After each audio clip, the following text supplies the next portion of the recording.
வணக்கம் குழந்தைகளா, இது மலரம்மாவின் விடுகதைகள். நேற்றைய விடுகதை, ஒரு சொல் நம்மளை விரட்டும், அது என்ன?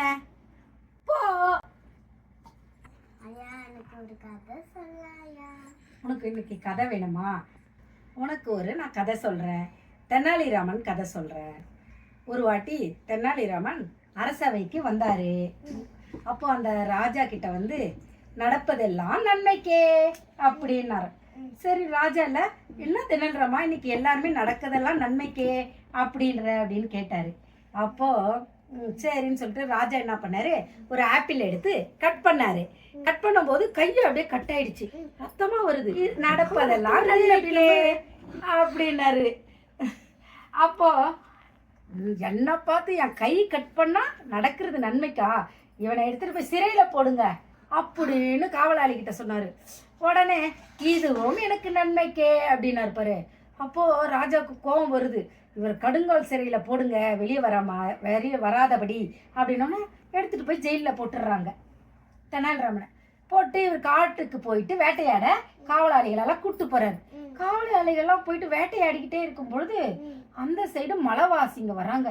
அவங்க வந்து எல்லாரையும் அம்பு வச்சு அடிக்கும் போது கூட இருந்த காவலாளிகள்லாம் ஓடிட்டாங்க. ராஜா மட்டும் மாட்டிக்கிட்டாரு. அப்போ அவங்க இட்டுட்டு போயிட்டு என்ன பண்றாங்க, ராஜாவை நல்லா தூண்ல கட்டி வச்சுட்டு, இன்னைக்கு எங்க காளிக்கு உன்னாதான் பலி கொடுக்க போறோம் அப்படின்றாங்க. ராஜாவுக்கு உதிரில் எடுக்குது, பயம் வந்துருச்சு. ஐயோ, நம்மளை வந்து கொன்னுட போறாங்களே அப்படின்ட்டு. அப்போ ஒரு பெரிய அந்த காட்டு இளவரசர் வராரு. வந்து இவரை ஃபுல்லா பாக்குறாரு. பார்த்துட்டு கையில ஒரு கட்டு இருந்துச்சு. இது என்னது இது அப்படின்னாரு.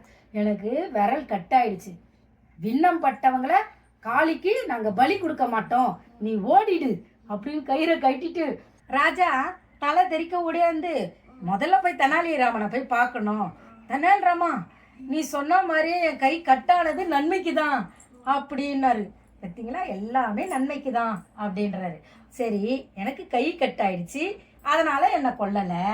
ஆனால் உன்னை சிறையில் போட்டது எப்படி நன்மைக்கு வரும் அப்படின்னா, நான் சிறையில் இல்லைன்னா என்னை கூப்பிட்டு போயிருப்பீங்க. என்னை கூப்பிட்டு போனீங்கன்னா அங்கே பார்த்துருப்பாங்க, நானும் உங்கள் கூட மாட்டியிருப்பேன். எல்லாரும் ஓடினா மாதிரி நான் உங்களை விட்டு ஓட மாட்டேன். மாட்டியிருந்தேனா உங்கள் கை கட்டாயிருந்தனால உன்னை விட்டுருப்பாங்க, நான் நல்லா இருக்கனால என்னை பலி கொடுத்துருப்பாங்க. அப்போ எனக்கும் இது நன்மை தானே அப்படின்னா, ஆமாவா, அப்போ எந்த விஷயமும் எல்லாமே நன்மைக்கு தான். ஓகேவா?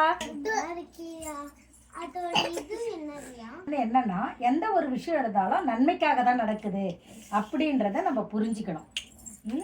ஓகேவா? பாய் குட்டி.